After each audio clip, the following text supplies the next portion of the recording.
30 days ago, I had part of my bone removed and put into this little tub. Skip 10 seconds if you don't want to see.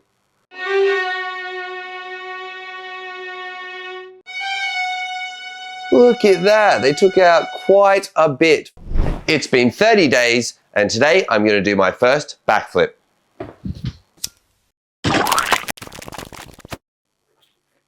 So, what did I have done? I had what's called an arthroscopy surgery and an ostectomy surgery, which is where they go in and they scrape off the parts of the bones that shouldn't be there. Now, I could have had one ankle done at a time, but I don't like doing anything less than 110%. So what I did was had both ankles done at the same time.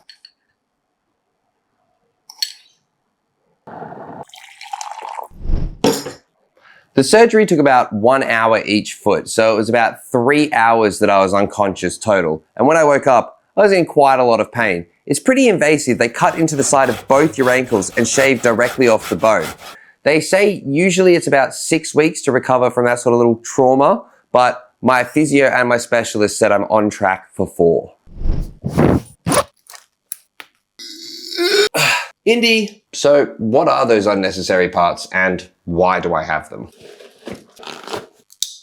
Go on. Bone spurs are the body's repair response to damaged tissue. In my personal case, it's from repetitive stress. High impact, high volume, lots of times, lots of years. I don't think parkour inherently is bad for your body or does this to you. I think I just may have taken it to an extreme sometimes. So let's have a look at some of those extremes. 2014. 2015. 2016.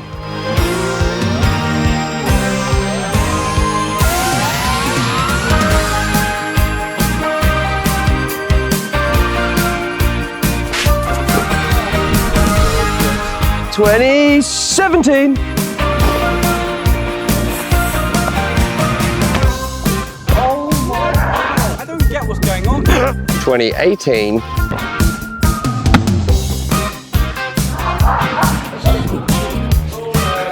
You broke something? 2019.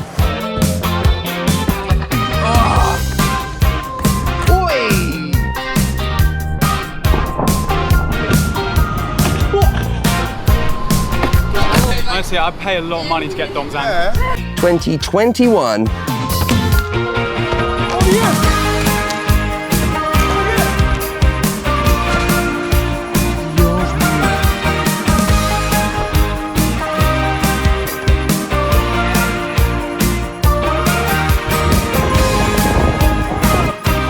2022.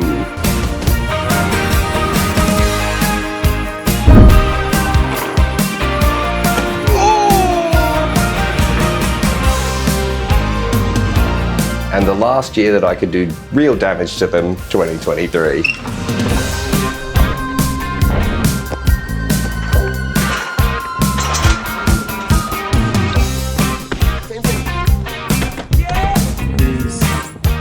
Okay. I woke up from the surgery with no catheter, thank God, and I was in quite a bit of pain. So they gave me this little button that I could press every 5 minutes, and it would give me a hit of fentanyl.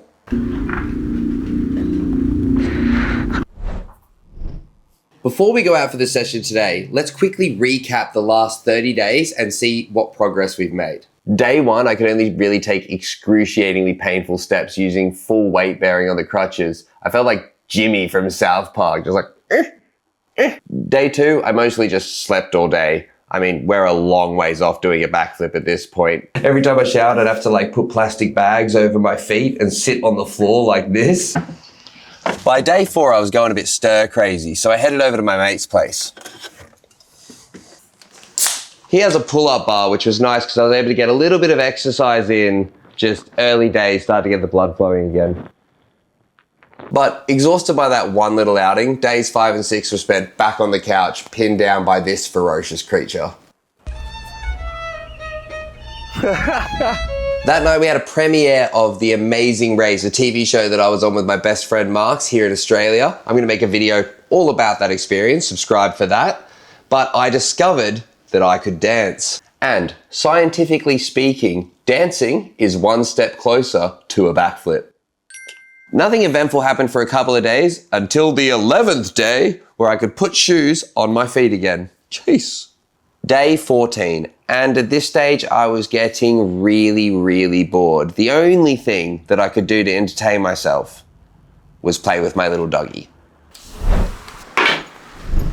Day 16, now we are really starting to get somewhere. I can stand on one leg, my ankle rotations actually feel better than they did before surgery, and the calf raises are a little slow, but we're really getting somewhere. My dorsiflexion on my right is going really well. On my left, it's still lagging a little bit.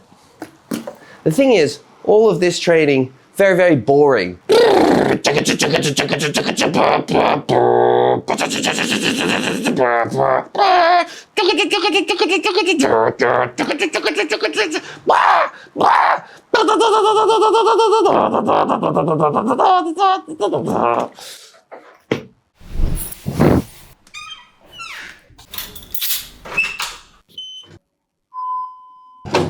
From this point forwards, I'm allowed to get back into my regular gym routine and do the exercises that my physio's cleared for me.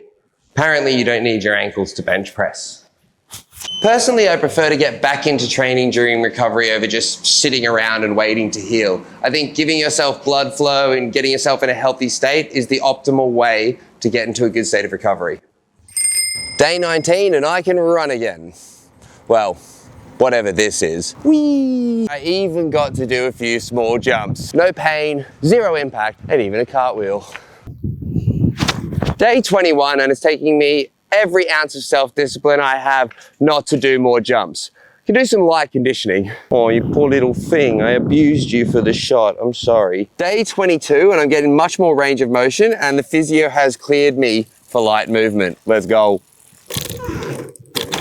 Day 23 to 28, and finally, I'm doing some jumps. Even got to do a little wall run, which is a good sign of strength and flexion, but we're kind of just now racing the clock until today to see if we can really get a flip done. Frickin' hell. And here we are, we've arrived at day 30. I'm gonna get warmed up and see what my ankles let me do. Hopefully, even my first flips.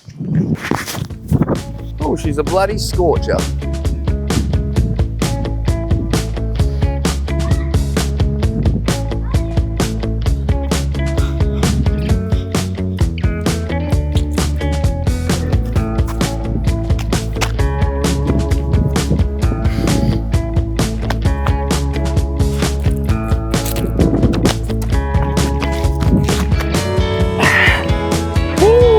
Hallelujah.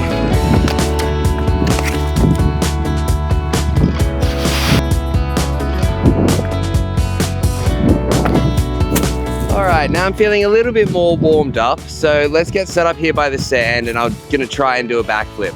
I'm not gonna do too many, I'm not gonna overdo it. Today's just kind of testing if I've got the explosivity and the absorption to take a soft, easy flip, because obviously I miss doing flips, so that's why we're here.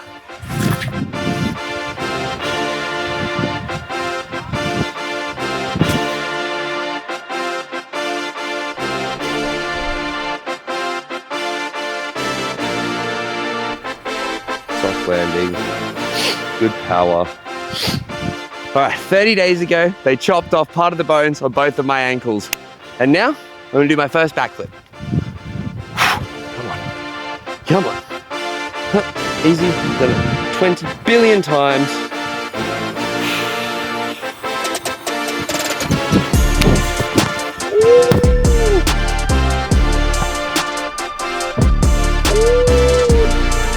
Clunky, but let's go. First backflip in the bag.